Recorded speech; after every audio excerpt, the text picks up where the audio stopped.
يقول نبينا عليه الصلاة والسلام: فإن أصدق الحديث كتاب الله وخير الهدي هدي محمد صلى الله عليه وعلى آله وسلم وشر الأمور محدثاتها فإن كل محدثة بدعة وكل بدعة ضلالة وكل ضلالة في النار. إخواني في الدين rahimani wa rahimakumullah. Pertama-tama kita memanjatkan segala puji dan syukur kehadiran Allah Subhanahu wa taala yang pada kesempatan ini Allah kembali mempertemukan kita dalam majelis ilmu yang mulia ini. Kemudian semoga salawat dan salam tercurahkan kepada Nabi besar kita Muhammad sallallahu alaihi wasallam, kepada keluarganya, sahabatnya, dan orang-orang yang mengikuti beliau dengan baik sampai hari kemudian nanti. Dalam pertemuan ini kita kembali melanjutkan pelajaran Kitab Tauhid, yang mana pembahasan kita masih dalam bab mengenai ruqyah dan tamimah. Kita sampai pada halaman yang ke-62. Kita akan membaca syarah penjelasan bab oleh Syekh Ahmad bin Yahya An-Najmi rahimahullahu ta'ala. Qala Syekh Ahmad bin Yahya An-Najmi rahimahullahu ta'ala asy-syarh, penjelasannya. Ini penjelasan mengenai ayat-ayat maupun hadis-hadis yang ada di dalam bab ar-ruqyah dan at-tama'im. Ar-ruqa dan at-tama'im. Qala ar-ruqa jam'u ruqyatin.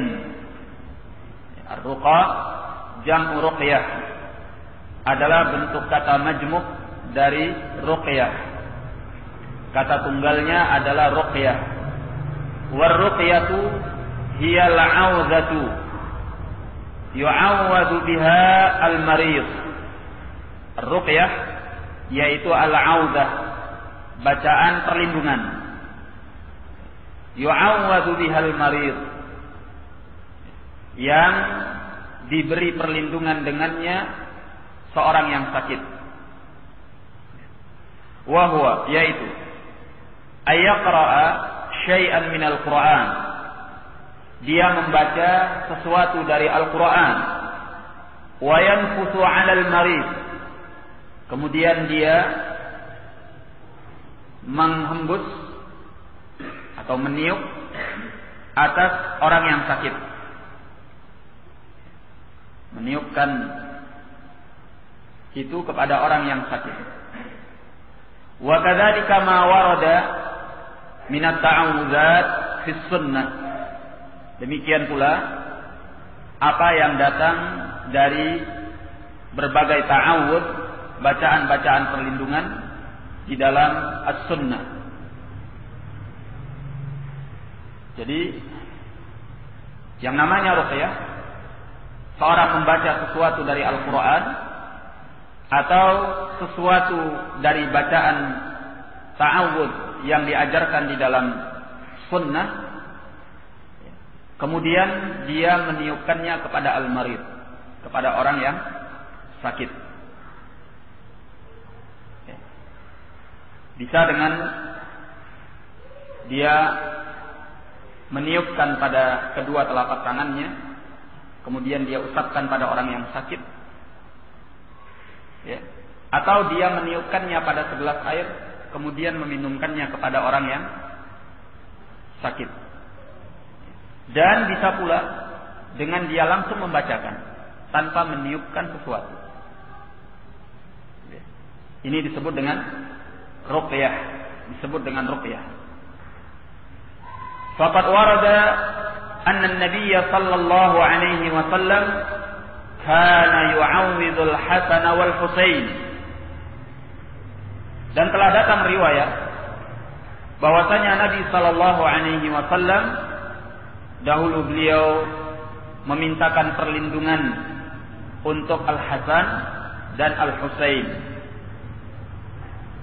Fayaqul, maka beliau mengucapkan, u'idzukuma bikalimatillahi tammah min kulli syaitanin wa hammah wa min kulli ainin lammah.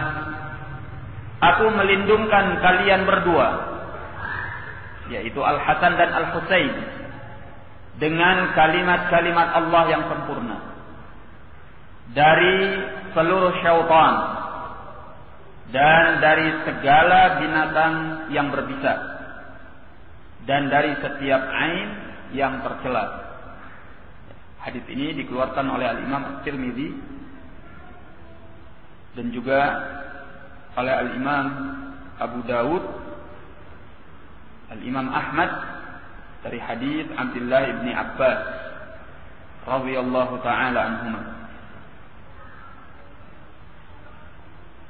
Kemudian disebutkan yaf'alu dzalika salasa marrat, dan beliau melakukan yang demikian itu 3 kali, yakni membacanya 3 kali. Wa yamsahu ala ra'sis sabi, kemudian beliau mengusapkan atas kepala anak kecil tersebut. Wa qala, dan beliau bersabda, laqad kana Ibrahim al-Khalil yu'awwidhu biha Ismail wa Ishaq. Dahulu Ibrahim al-Khalil melindungkan dengan bacaan ini untuk Ismail dan Ishaq alaihi wassalam. Jadi ini adalah bacaan yang bisa digunakan untuk meruqyah. Ya. Dan bisa pula dibaca untuk melindungkan seorang anak yang kecil dari segala gangguan syaitan atau binatang yang berbisa atau karena al-ain. Dan ini baik sekali. Artinya kalau seandainya kita melindungkan anak-anak kita dengan membacakan ini untuk mereka, sebagaimana yang dilakukan oleh Nabi sallallahu alaihi wasallam bagi Al-Hasan dan Al-Husain. Ya. Jadi anak-anak kita itu kita bacakan dengan doa yang demikian ini. Ya. Kita bacakan kepada mereka, u'izuka, ya, atau u'izukum bikalimatillahi tammah min kulli syaitanin wa hammah wa min kulli ainin lammah. Aku lindungkan engkau atau aku lindungkan kalian dengan kalimat-kalimat Allah yang sempurna dari seluruh syaitan dan dari segala binatang yang berbisa dan dari setiap pengaruh al-ain yang tercela. Jadi kita tidak hanya melindungkan anak-anak kita dengan perkara-perkara yang bersifat fisik saja. Ya. Di antara perlindungan bagi mereka yang sangat bermanfaat adalah kita melindungkan mereka kepada Allah Tabaraka wa Ta'ala dari segenap gangguan-gangguan yang jahat. Ya. Dan disebutkan di dalam riwayat ini bahwa beliau membacanya 3 kali. Kemudian beliau usapkan ke kepala anak itu. Ya. Nah, jadi dibaca 3 kali, ya, dibaca 3 kali, kemudian usapkan pada kepala anak yang kita bacakan. Dan ini kita harapkan semoga Allah Tabaraka wa Ta'ala melindungi mereka dari segala kejahatan syaitan atau binatang yang berbisa atau pengaruh al-ain. Nah, dan ini dilakukan oleh Nabi Ibrahim alaihissalam kepada Ismail dan juga Ishaq. Berarti tauladan kita dalam hal ini adalah para nabi. Ya. Pertama yang melakukannya adalah Nabi kita Muhammad sallallahu alaihi wasallam kepada Al-Hasan dan Al-Husain. Ya. Yang kedua beliau meniru bapaknya. Siapa bapaknya? Ibrahim. Ya. Ibrahim alaihissalam membacakan ini untuk Ismail dan Ishaq. Baik. Qala wa warada fi ar-ruqyati hadits Abi Sa'id al-Khudri radhiyallahu anhu. Dan telah datang riwayat mengenai ruqyah, yaitu hadis Abi Sa'id al-Khudri radhiyallahu anhu. Disebutkan anna nasan min ashabin Nabi sallallahu alaihi wasallam atau ala hayyin min ahya'il Arab, bahwa sekumpulan dari sahabat-sahabat Nabi sallallahu alaihi wasallam mendatangi sebuah kampung dari kampung-kampung Arab. Falam yaqruhum, namun penduduk kampung itu tidak menjamu para sahabat Nabi sallallahu alaihi wasallam. Fabainama hum kadzalik, tatkala mereka dalam keadaan yang demikian itu, iz ludigha sayyidul qaum, tiba-tiba pemuka kaum tersebut disengat oleh binatang yang berbisa. Faqalu, maka penduduk kampung itu berkata, yakni kepada as-sahabah, hal ma'akum min dawa'in aw raqin, apakah ada di antara kalian obat atau orang yang bisa meruqyah? Ini menunjukkan bahwa di masa sebelum Islam pun mereka sudah mengenal ruqyah. Hanya saja ruqyah mereka tercampur dengan perkara-perkara syirik. Sehingga di awal Islam Nabi sallallahu alaihi wasallam melarang daripada ruqyah. Ya. Sampai kemudian tatkala Islam sudah menancap dan mapan di dalam hati-hati as-sahabah, maka Nabi sallallahu alaihi wasallam tatkala ditanya tentang ruqyah, beliau menyatakan, "I'ridu 'alayya ruqakum." Perlihatkan kepadaku ruqyah kalian. Kemudian beliau menyatakan, "La ba'sa birruqa ma lam yakun fihi syirk, ma lam yakun fiha syirkun." Ya. Tidak mengapa melakukan ruqyah selama di dalam ruqyah itu tidak ada perkara syirik. Ini setelah beliau alaihi salatu wassalam melihat kemapanan dan kekokohan Islam di hati-hati para sahabatnya. Qala faqalu hal ma'akum min dawa'in aw raqin, apakah ada bersama kalian obat atau seorang yang bisa meruqyah? Faqalu innakum lam taqruna, maka para sahabat menjawab, sesungguhnya kalian tidak mau menjamu kami. Wala naf'alu hatta taj'alu lana ju'lan, dan kami tidak akan memperbuatnya, artinya kami tidak akan meruqyah sampai kalian mau memberi upah kepada kami. Faja'alu lahum qati'an minasy-sya', maka kaum itu memberikan untuk as-sahabah sekumpulan dari kambing. Faja'ala yaqra'u bi ummil Qur'an, yuqra'u bi ummil Qur'an, maka mulailah pemuka kaum itu dibacakan dengan ummul Qur'an. Apa itu ummul Qur'an? Al-Fatihah. Ya. Ummul Qur'an adalah Al-Fatihah. Wa yajma'u buzaqahu wa yatfal. Kemudian beliau, yakni yang membacakan ruqyah di antara as-sahabah, yajma' buzaqahu, artinya mengumpulkan air ludahnya, wa yatfal, dan dia meniup dengan sedikit air ludahnya.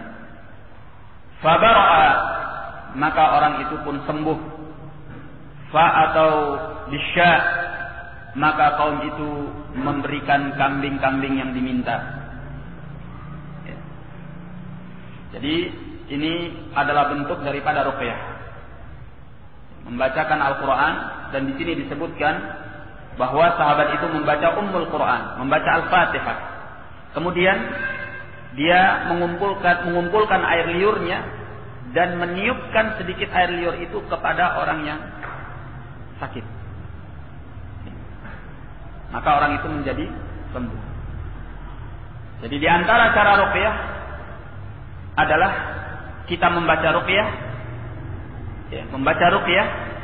kemudian setelah membaca ruqyah kita meniupkan sedikit air liur kepada orang yang tadi kita ruqyah.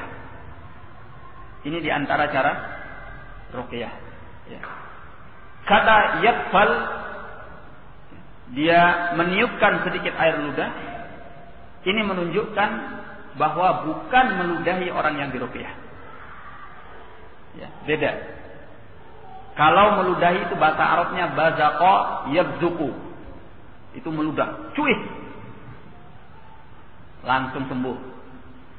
Kenapa? Karena kebauan. Bukan meludah yang dimaksud. Tetapi apa? Safala yakfalu. Yakni meniup yang mengeluarkan angin dari mulut kita disertai dengan sedikit air ludah. Disebut dengan at-tafl. Yang lebih di bawahnya, yang lebih sedikit lagi diistilahkan dengan an-nafs. Yanfud. Ini lebih sedikit lagi air ludahnya daripada at-tafl. Nah, ini yang dilakukan ketika meruqyah. Kita membacakan ruqyah kepadanya, setelah selesai kita meniupnya dengan mengeluarkan sedikit air ludah. Cuy. Sedikit saja. Ini di antara cara meruqyah. Cara yang lainnya yang juga disebutkan di dalam riwayat as-sahih dalam Al-Bukhari dan Muslim atau dalam salah satu daripada keduanya, yaitu mengumpulkan kedua tangan. Barakallahu fikum. Kemudian kita membaca, kemudian meniupkan pada kedua telapak tangan itu seperti tadi dengan sedikit air ludah, kemudian mengusapkan ke bagian tubuh yang sakit. Ini cara yang kedua. Ini cara ruqyah yang kedua. Cara yang lainnya adalah dengan meniupkan bacaan itu pada ujung telunjuk. Dengan sedikit air ludah, kemudian menempelkan ujung telunjuk itu ke tanah. Dan meletakkannya pada tempat yang sakit.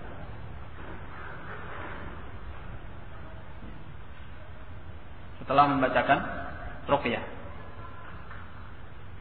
Nah, ini di antara caranya. Baik. Adapun yang dilakukan oleh sebagian orang, yaitu dengan cara menuliskan bacaan-bacaan ruqyah pada selembar kertas, atau pada selembar daun, atau pada selembar kain, kemudian membakarnya dan mencelupkan abunya ke dalam air.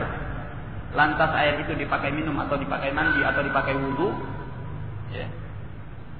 Maka yang demikian ini tidak ada contohannya dari Rasulullah SAW dan tidak pula dari as-salaf.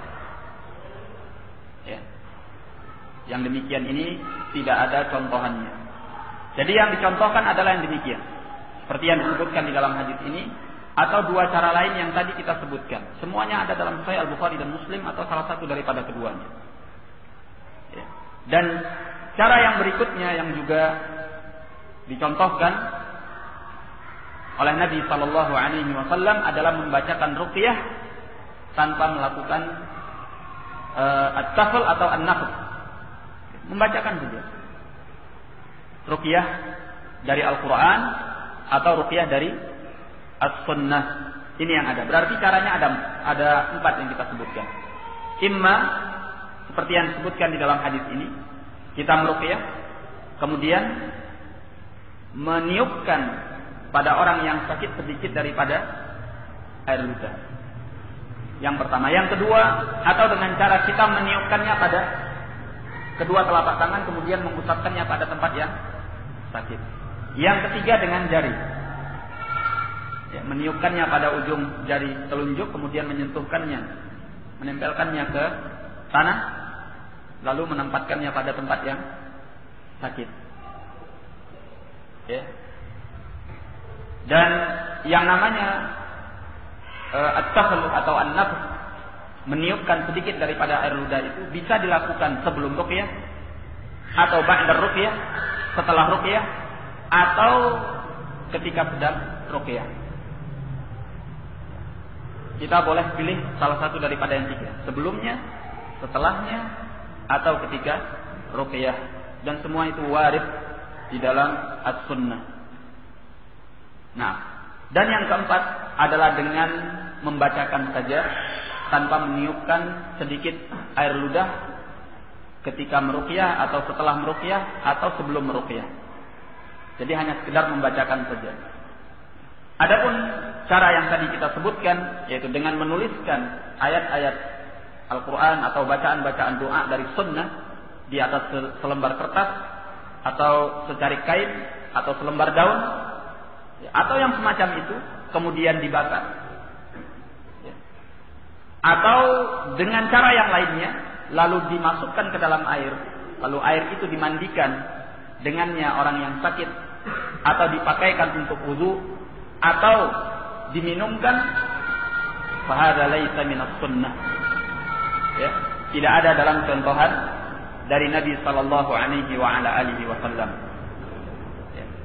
Dan justru yang ada contohannya, yang ada tauladannya, barakallahu fikum, adalah kita mengambil secangkir air atau segelas air, kemudian membacakan ruqyah pada air itu dan meminumnya. Dan dikatakan oleh Ibnul Qayyim rahimahullah, sebagaimana di dalam Zadul Ma'ad, bahwa beliau rahimahullah pernah suatu ketika sakit di Mekah, ya, dengan sakit yang sangat parah. Kemudian beliau rahimahullah mengambil segelas air dan membacakan Al-Fatihah pada air tersebut. Lalu beliau meminumnya. Dan beliau disembuhkan oleh Allah Tabaraka wa Ta'ala. Dan semenjak itu, kata beliau, tidak pernah aku berobat apabila aku sakit melainkan dengan cara yang seperti ini saja. Mengambil segelas air seperti ini, membacakan padanya Al-Fatihah, lalu meminumnya. Dan tidak ada satu penyakit pun yang aku obati dengan cara seperti ini melainkan aku disembuhkan oleh Allah. Ya, Al-Fatihah, Ummul Quran. Ya, sangat mujarab sekali. Dibacakan pada segelas air, lantas meminumnya. Dan ini sangat membutuhkan kepada keyakinan yang mantap di dalam hati kita. Tauhid yang kuat, penyandaran diri yang besar. Ya, kepercayaan kepada Allah yang tinggi. Bahwa kita akan disembuhkan oleh Allah. Ya. Baru obat ini akan mujarab dan menyembuhkan orang yang melakukannya. Ya. Jadi tatkala kita membaca Al-Fatihah pada segelas air kemudian kita minum untuk menyembuhkan sebuah penyakit, ternyata kita tidak sembuh, bukan berarti obatnya yang salah. Ya. Jangan kita mengatakan, ternyata tidak mujarab.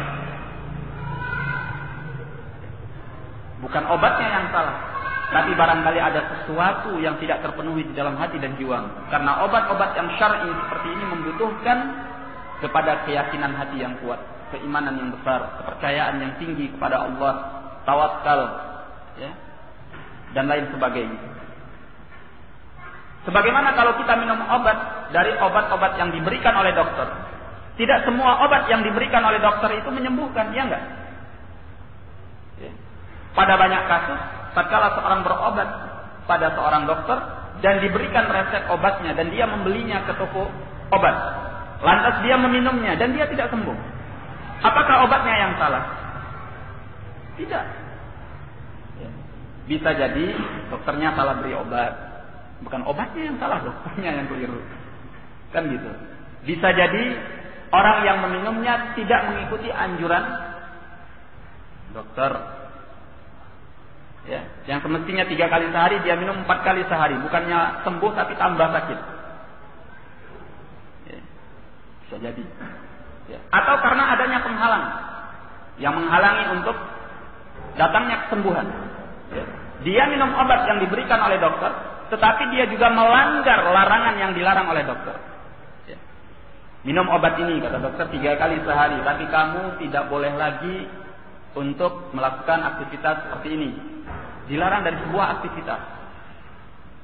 Tapi dia meminum obat dan tetap melakukan aktivitas yang dilarang oleh dokternya, tidak sembuh. Intinya apa? Bukan obatnya yang salah, tapi yang salah apa? Bisa jadi yang berobat dengan obat itu yang keliru. Atau karena adanya mani', yaitu adanya penghalang yang menghalangi daripada kesembuhan. Barakallahu fikum. Ala kulli hal, demikian ruqyah yang disebutkan di dalam hadis ini. Qala faqalu la na'khudhu hatta nas'ala an-nabiy sallallahu alaihi wa ala alihi wa sallam. Maka mereka berkata, yaitu as-sahabah, la na'khudhuhu hatta nas'ala an-nabiy sallallahu alaihi wa sallam. Kami tidak akan mengambil upah ini, yaitu kambing-kambing yang tadi diberikan kepada mereka, sampai kami bertanya kepada Nabi sallallahu alaihi wasallam. Fasa'alu, maka mereka pun bertanya kepada Nabi. Ya. Fadhahika, maka Nabi tertawa. Apa bedanya dhahika dengan tabassama? Kalau dhahika itu tertawa. Kalau tabassam tersenyum. Ini beliau tertawa, tidak hanya sekedar tersenyum. Kalau ada orang yang tertawanya tersenyum, berarti dia mencampur adukkan antara tertawa dengan tersenyum. Ya, berbeda antara dhahik dengan tabassum. Dhahik tertawa, yang barangkali akan memperlihatkan gigi gerahamnya. Sedangkan tabassum adalah tersenyum. Ya, ma'ruf. Maka Nabi sallallahu alaihi wasallam tertawa. Wa qala wa ma adraka annaha ruqyah. Dan beliau mengatakan, bertanya kepada sahabat itu, apa yang memberitahumu bahwa Al-Fatihah itu adalah ruqyah? Ya, kok engkau bisa tahu? Tapi ini diakui oleh Nabi Sallallahu Alaihi Wasallam karena beliau tidak mengucapkan larangannya. Ya. Bahkan beliau mengatakan apa selanjutnya?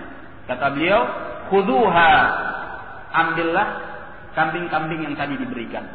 Wadribu li bisaham, dan berikan salah satu sahamnya untukku. Artinya berikan salah satu bagiannya untukku. Nah, hadis ini menunjukkan bolehnya mengambil upah dalam ruqyah. Ya, sebagaimana yang dilakukan oleh sahabat dan diakui oleh Nabi sallallahu alaihi wasallam, bahkan beliau alaihi salatu wassalam minta untuk diberikan bagiannya dari upah tersebut. Ya.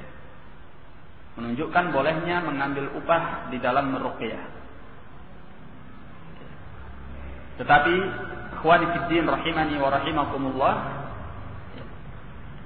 selayaknya seorang yang meruqyah itu dia melakukan ruqyah dalam rangka ihsan, yaitu berbuat baik kepada orang lain. Ya. Karena sabda Nabi sallallahu alaihi wa ala alihi wasallam dalam hadis Jabir yang diriwayatkan oleh Al-Imam Muslim rahimahullah, "Man istata'a ay yanfa'a akahu falyanfa'hu." Barang siapa yang bisa memberi kemanfaatan kepada saudaranya, maka hendaklah dia memberi kemanfaatan kepada saudaranya. Ya. Jadi mengambil upah tidak mengapa. Yang salah, yang keliru, barakallahu fikum, adalah ketika seseorang menjadikan ruqyah itu sebagai profesinya untuk mencari makan. Sudah menjadi sebuah profesi, layaknya sebagai dokter atau sebagai pelaku profesi yang lainnya. Ini yang tidak ada dicontohkan oleh Nabi Sallallahu Alaihi Wasallam maupun as-salaf atau para ulama a'immah kaum muslimin. Ya. Maka yang dilakukan oleh orang-orang di masa ini dengan membuka klinik-klinik ruqyah, klinik center ruqyah, atau pusat ruqyah, atau tempat rehabilitasi ruqyah, atau apalah namanya, ini tidak ada contohannya dari as-salaf. Ya, ini keliru. Ya. Sebab apa? Sebab di masa lampau itu, di masa Nabi Sallallahu Alaihi Wasallam dan di masa as-sahabah, di masa as-salaf, orang-orang yang sakit dan butuh ruqyah itu banyak. Artinya apa?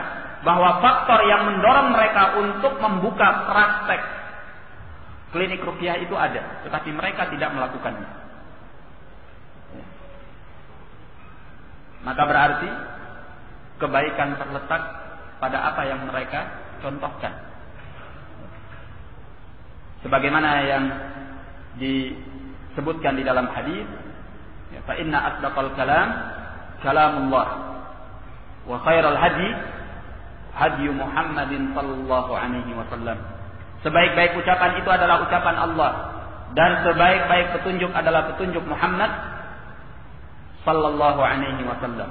Kullu khairin fi ittiba'i man salaf wa kullu syarrin fi ibtida'i man khalaf. Setiap kebaikan itu terletak di dalam mengikuti as-salaf, dan setiap kejelekan itu terletak di dalam mengikuti al-khalaf, orang-orang yang datang belakangan setelah salaf. Makanya ikhwani fiddin rahimani wa rahimakumullah, membuka praktek-praktek atau klinik-klinik ruqyah seperti ini adalah ghalat. Hal ini diingatkan oleh para ulama kita, di antaranya oleh Syekh Ali bin Nasir Al-Faqihi hafizahullah ta'ala min ulama'il Madinah. Baik. Jadi ikhwani fiddin rahimani wa rahimakumullah, boleh mengambil upah selama tidak menjadikannya sebagai profesi. Selama tidak menjadikannya sebagai profesi. Kemudian bagi orang-orang yang meruqyah, hendaklah dia beradab atau memiliki sifat dengan beberapa hal. Hal yang pertama di antaranya barakallahu fikum adalah dengan dia mengikhlaskan diri kepada Allah tabaraka wa taala. Ini perkara yang sangat penting. Ketika dia membacakan ruqyah, ingatlah bahwa dia sedang melakukan ibadah. Dan ibadah itu selayaknya diserahkan untuk Allah. Bukan niatnya untuk mendapatkan upah, mendapatkan pujian, mendapatkan imbalan daripada orang lain, dan lain sebagainya. Tapi niatnya ikhlas untuk Allah tabaraka wa ta'ala. Hal yang kedua, dia harus punya ilmu.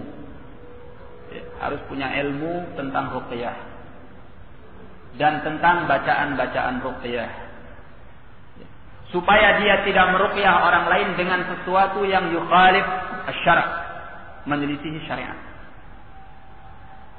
Kalau dia tidak punya ilmu tentang ruqyah, la yarqi, sebaiknya dia jangan meruqyah, supaya dia tidak memasukkan dirinya dan orang yang diruqyah ke dalam perkara-perkara yang menyelisihi syariat Allah tabaraka wa ta'ala.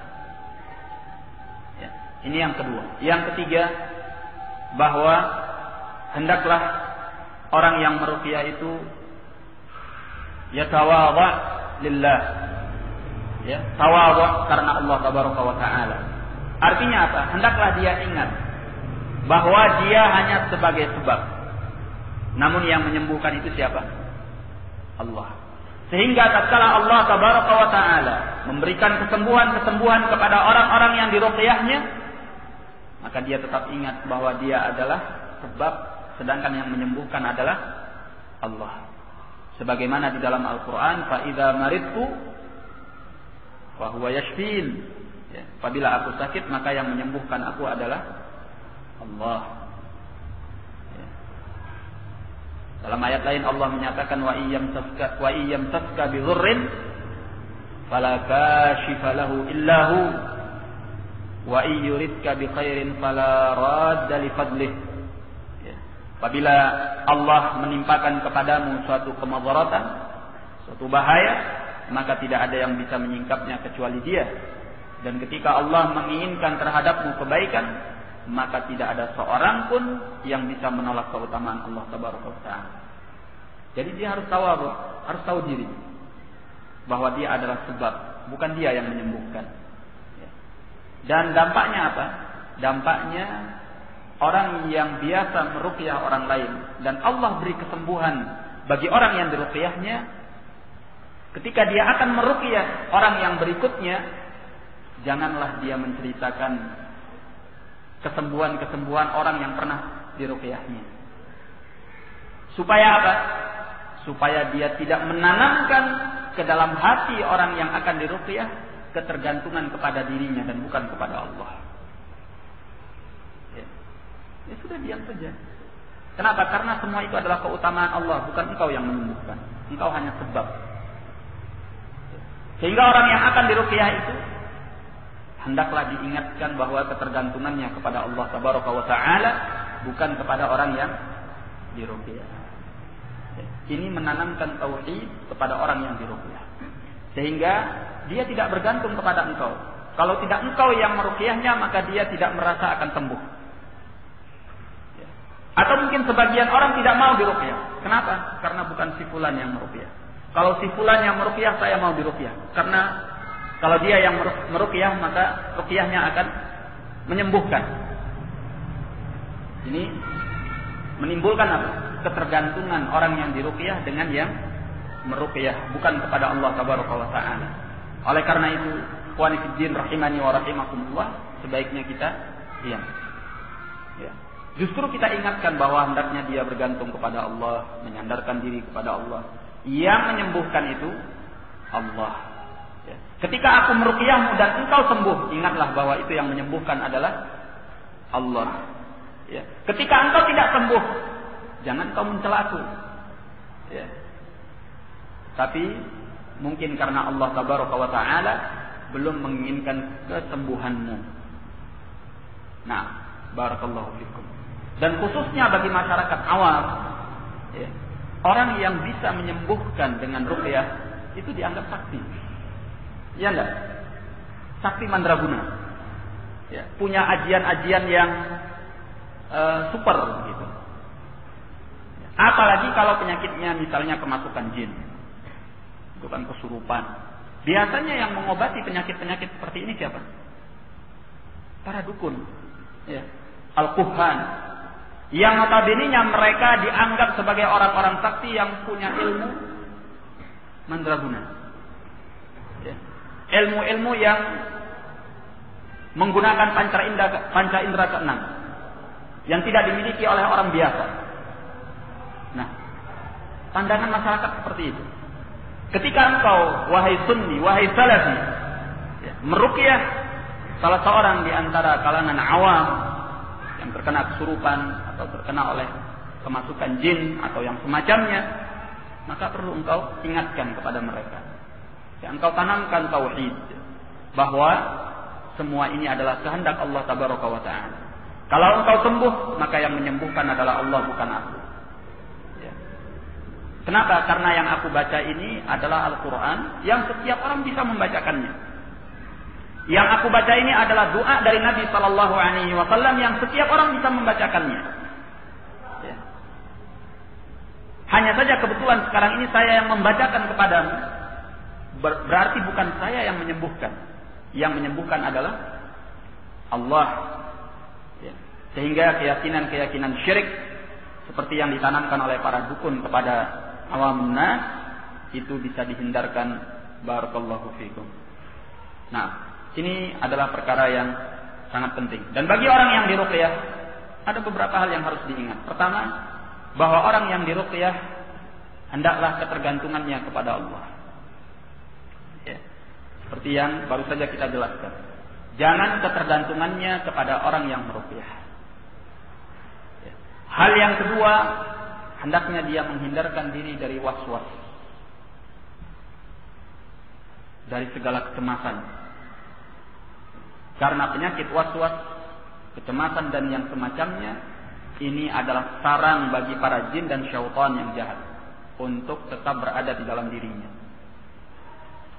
Makanya orang-orang yang terkena oleh penyakit waswas atau orang yang terkena oleh penyakit gampang cemas dan sebagainya, ini paling mudah dimasuki oleh jin, paling gampang kesurupan. Ya. Jadi tinggalkan penyakit ini, sehingga diharapkan bahwa Allah Tabaraka wa Ta'ala segera memberikan kesembuhannya kepadamu. Kemudian hal yang tak kalah penting adalah hendaknya orang yang terkena oleh penyakit ini, apakah itu kesurupan atau kemasukan jin atau kesambet jin atau penyakit-penyakit yang lainnya, barakallahu fikum, membiasakan diri untuk membaca, mempelajari ruqyah-ruqyah yang disyariatkan oleh Allah dan Rasulnya. Tujuannya apa? Tujuannya biasakan diri meruqyah dengan dirimu sendiri. Jangan bergantung kepada orang lain yang meruqyahmu. Kenapa? Karena itu lebih sempurna kepada tauhidmu. Ya. Karena tatkala engkau meruqyah dengan dirimu sendiri, engkau menggantungkan dirimu hanya kepada Allah. Dan sama sekali tidak membutuhkan kepada makhluk, karena engkau meruqyah dirimu sendiri. Beda dengan orang yang meruqyah, dengan orang yang diruqyah oleh orang lain. Walaupun ketergantungannya kepada Allah, tapi nilai kebutuhannya kepada yang selain Allah itu tetap ada, walaupun tidak sampai merusak tauhidnya. Ya. Jadi meruqyah diri sendiri ketika kita sakit, ini yang lebih utama. Sehingga dengan kita membiasakan diri dengan ruqyah syar'iyyah, kita bisa melindungi diri kita dari berbagai kejahatan-kejahatan syaitan, gangguan-gangguan syaitan. Oleh karena itu kita diajarkan untuk sering membaca atau merutinkan membaca azkar sabah dan azkar al-masa.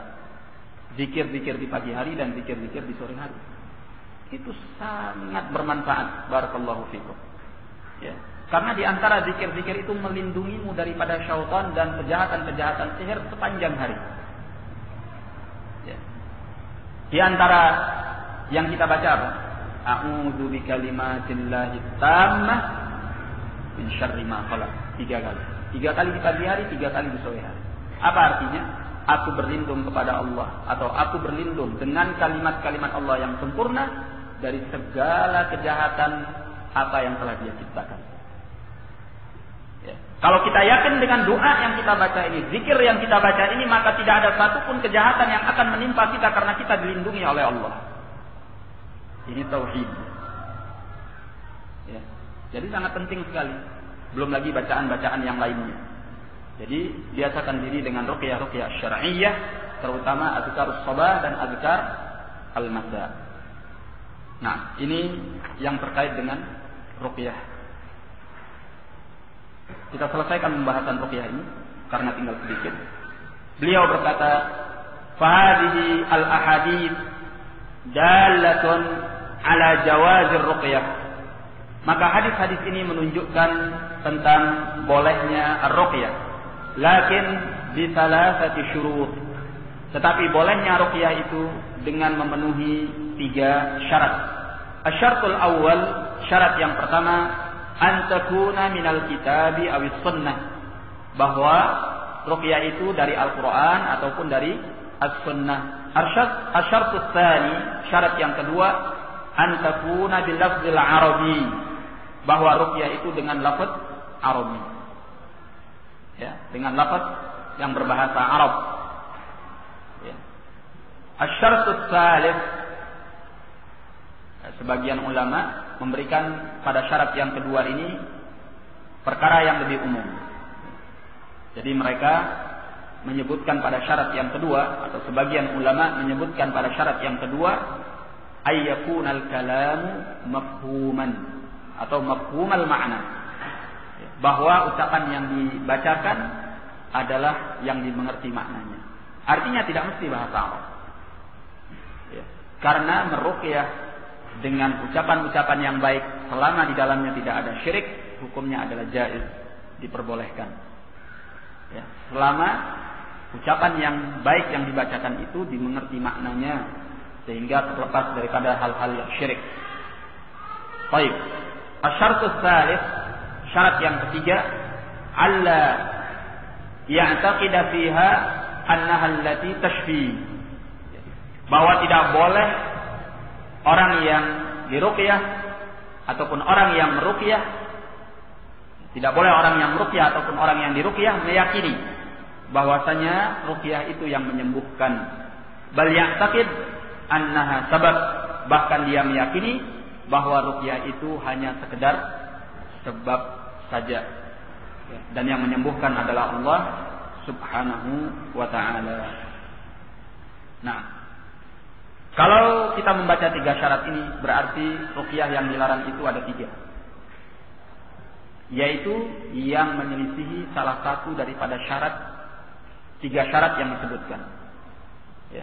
Kalau kita perinci, berarti ruqyah yang dilarang yaitu ruqyah yang diambil dari bacaan-bacaan selain Al-Quran dan As-Sunnah, dari bacaan-bacaan, mantra-mantra, jampi-jampi yang disebutkan oleh para dukun, tukang sihir, dan yang semacam mereka.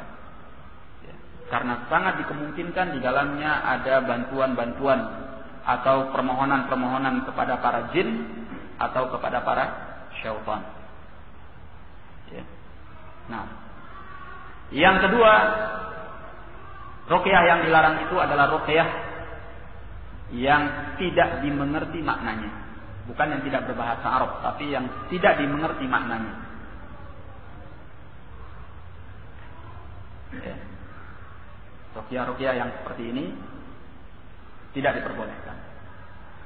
Misalnya apa saja ucapan yang tidak dimengerti maknanya, karena dikhawatirkan di dalamnya ada syirik. Seperti bin salabin, abrakadabra, ya. Atau bacaan-bacaan yang mirip dengan itu yang kita tidak mengerti maksudnya mereka ketika membaca ini, yaitu para tukang sihir atau para dukun membaca ini. Apa maksudnya? Apakah maksudnya dia menyandarkan kekuatan itu kepada dirinya, atau kepada syaitan, atau kepada jin, atau kepada siapapun yang selain Allah? Kita tidak mengerti. Maka setiap ucapan yang tidak dimengerti maknanya ada muharram. Ya, kenapa diharamkan? Walaupun kita tidak tahu pasti bahwa di dalamnya ada syirik, karena di dalam kaidah disebutkan ya, bahwa setiap perkara yang dikhawatirkan menghantar kepada syirik atau kepada perkara yang jelek, yang muharram, maka itu juga muharram. Atau diistilahkan dengan kalimat saddan lizzara'i, ya, dalam rangka untuk menutup jalan kepada hal-hal yang buruk. Maka ini tidak diperbolehkan. Kemudian yang ketiga, ruqyah yang muharram atau yang dilarang adalah apabila yang melakukannya atau yang diruqyah meyakini bahwa ruqyah itu bisa berpengaruh dengan sendirinya dan bukan hanya sekedar sebab. Nah, barakallahu fiikum. Dengan ini kita selesai dari pembahasan ruqyah, dan semoga Allah tabaraka wa taala memberikan kepada kita perlindungan, kekuatan agar selalu dijaga oleh Allah dari kejahatan-kejahatan syaitan dan juga kejahatan-kejahatan jin yang akan mencelakai manusia. Nah,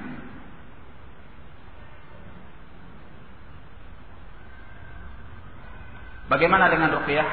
Di sini ada soal, pertanyaan. Bagaimana dengan ruqyah yang dengan cara si peruqyah membacakan doa melalui telepon? Kemudian yang diruqyah meletakkan telepon tersebut di atas gelas. Wah, ini canggih sekali. Di atas gelas yang berisikan air. Kemudian air itu diminum oleh yang diruqyah. Apakah air yang bisa digunakan untuk meruqyah hanya air putih saja atau bisa yang lainnya? Seperti jus misalnya, ya, teh, kopi. Yang dilakukan oleh ahlul ilm yang dicontohkan itu dengan air putih, ya. Adapun yang selain itu sebaiknya tidak. Karena dalam hal-hal yang seperti ini kita membutuhkan kepada contohan. Contohan dari orang-orang yang baik dari umat ini, atau mungkin dari sunnah Nabi Sallallahu Alaihi Wasallam. Baik.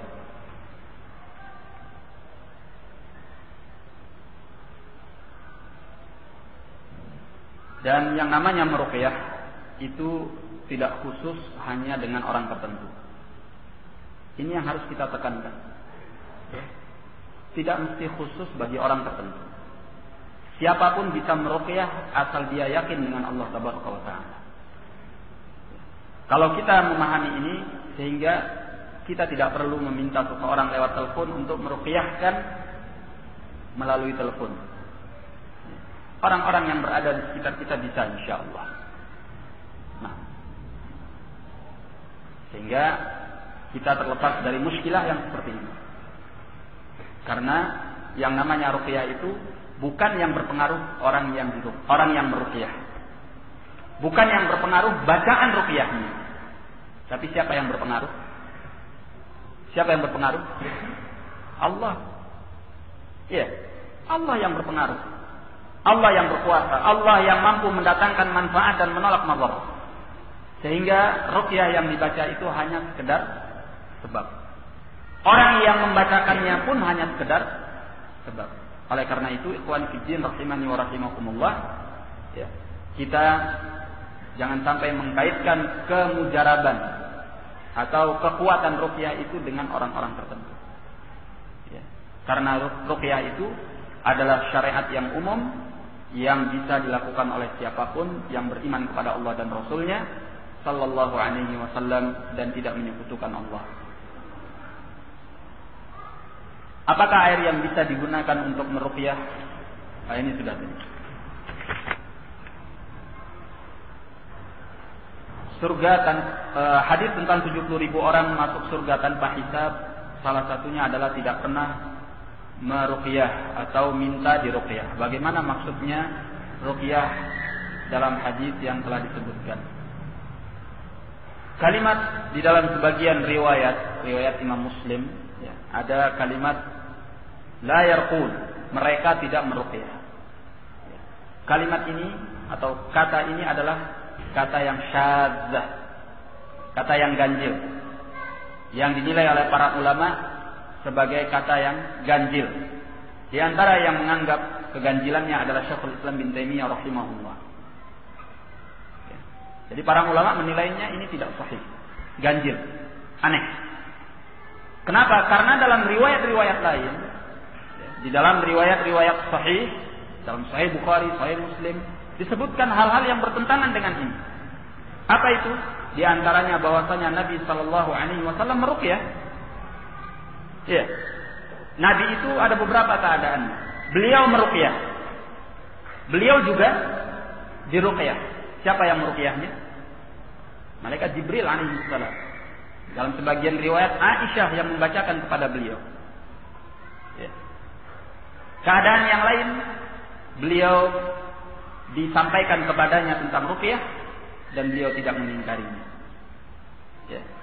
Maka hal-hal ini bertentangan dengan riwayat tadi, bahwa terkadang beliau diruqyah, yang meruqyahnya malah malaikat Jibril alaihissalam. Terkadang beliau sendiri yang meruqyah dirinya atau meruqyah orang lain. Terkadang disampaikan kepada beliau tentang ruqyah dan beliau tidak mengingkari. Kalau seandainya meruqyah itu bisa mengurangi kesempurnaan tauhid, akan dijelaskan oleh Nabi sallallahu alaihi wasallam. Ya. Makanya lafaz ini adalah lafaz yang ganjil, ya, yang bertentangan dengan riwayat-riwayat yang sahihah. Kalau demikian, berarti lafaz yang sahih adalah kalimat haula alladzina la yastarqun. Mereka adalah orang-orang yang tidak minta untuk diruqyah. Ini yang benar. Mereka tidak minta untuk diruqyah. Oleh karena itu, kalau ada orang yang memang membutuhkan ruqyah, kita berupaya jangan sampai dia minta diruqyah, ya, supaya dia tidak melanggar kesempurnaan tauhidnya sehingga dia dikeluarkan dari golongan yang masuk surga tanpa hisab dan tanpa azab.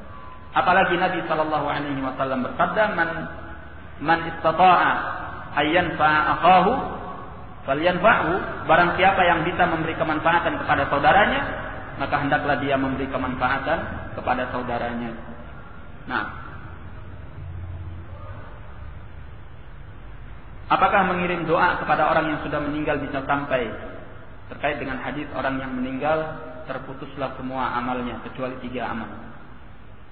Doa kepada orang yang sudah meninggal itu bisa sampai. Bisa sampai. Karena di dalam hadis Abi Hurairah dalam riwayat Muslim itu disebutkan awaladin salihin yad'ulah, atau anak saleh yang mendoakannya. Ya.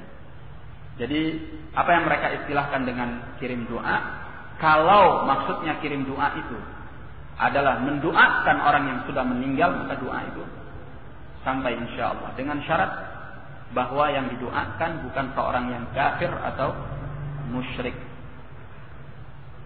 Nah, kalau dia kafir atau musyrik, maka tidak ada doa yang akan bermanfaat untuknya. Tapi selama dia muslim, maka doakanlah dia. Ya, bahkan di dalam Al-Quran disebutkan doa tentang orang-orang yang telah mendahului kita. Rabbana ighfir lana wa li ikhwanina alladzina sabaquna bil iman. Wahai Rabb kami, ampuni kami dan orang-orang yang telah mendahului kami dengan keimanan, termasuk sahabat. Berarti doa kepada orang yang meninggal itu sampai. Ya. Namun mengirim pahala doa, kalau yang dimaksud dengan kirim doa adalah mengirimkan pahala doa bagi orang yang meninggal, ini yang kita menyatakan wallahu a'lam. Ya. Kita tidak bisa menyatakan bahwa itu sampai karena kita tidak tahu nasnya. Sebab apa? Masalah mengirimkan pahala doa kepada orang yang meninggal adalah perkara ghaib yang tahu hanya Allah Tabaraka wa Ta'ala. Demikian pula dengan amal-amal yang lainnya, kirim pahala sedekah, kirim pahala sholat, kirim pahala puasa, dan kirim pahala-pahala yang lainnya. Kita mengatakan wallahu a'lam bishawab. Ketika tidak disebutkan di dalam nas Al-Quran ataupun Al-Hadis, Allah yang lebih tahu tentang urusannya. Maka yang penting bagi kita jangan mengada-ada sesuatu. Karena masalah mengirim pahala adalah perkara ghaib yang tidak diketahui kecuali dengan jalan wahyu Al-Quran ataupun Al-Hadis. Wallahu a'lam bishawab. Saya kira cukup sampai di sini. Lebih dan kurangnya saya mohon maaf. Wabillahi taufiq wal hidayah. Assalamualaikum warahmatullahi wabarakatuh.